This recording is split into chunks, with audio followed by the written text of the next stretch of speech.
When I was 10 years old, I was kidnapped by some human traffickers, where I was sold to an old widow as her slave. She locked me up in a pigsty and had me solve all of my basic needs there, be it eating, drinking, or defecating. My life there was less than that of livestock. My parents never gave up on looking for me. They managed to save me when I was 17 years old. On the day I get reunited with them, my mom's eyes redden when she notices how skinny I've become. Oh dear, just how much have you suffered, my child? My dad just keeps slapping himself the whole time. We're so sorry, Silas. Even my younger brother reaches out, hoping to take me home. That's when I finally realize that I have a home now. In order to repay my family for their benevolence, I've laced their food with the most potent poison. That way, their deaths will be painless. I picked up my phone and dialed the police. Officer, my parents and brother are dead. I killed them. The police arrived quickly. My parents lay lifeless on the floor, their faces tinged purple. My younger brother was slumped over the table. A slice of cake I'd given him sat in front of him. I looked at the officers and gave a faint smile. You're finally here. Hands on your head. Get down. I did exactly as told. A family of 3, all dead. What were they to you? Another officer demanded. I smiled. My parents and my younger brother. You animal! Do you even understand what you've done? That's 3 lives! Yeah, it's my 18th birthday today. This is the gift I prepared for them,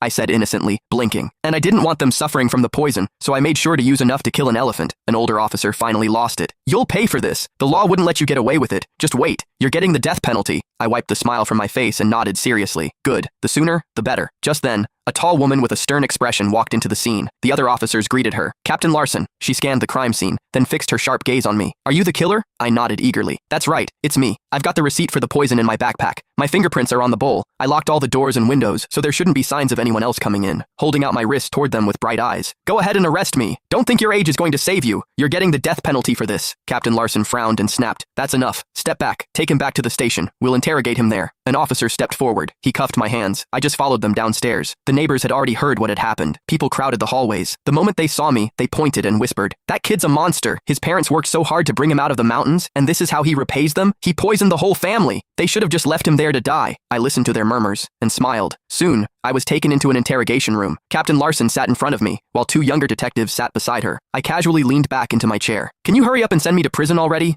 I haven't slept in days trying to get that poison. Can't I just go to a cell and get some rest first? The female officer slammed her hand on the table. Take a good look around. This is an interrogation room, not a bedroom. Sit up straight. I shrugged and muttered, do we really have to do this? What's your name? I raised my eyes lazily. Which one? You've got more than one name? He asked with a frown. A faint smile curled on my lips. When I was trafficked to the mountains, the old woman there called me Styx. After I was rescued, my parents told me my name is Silas Cadwell. Age? I turned 18 today. Killing your own parents the day you become an adult was unbelievable. The door opened. My aunt, Naomi Walker, rushed in. Her face was full of disbelief. You animal! Why did you kill your parents and your brother? What did they ever do to you? I smiled lightly. Nothing. I was just curious how much poison it takes to kill someone, so I used them as test subjects.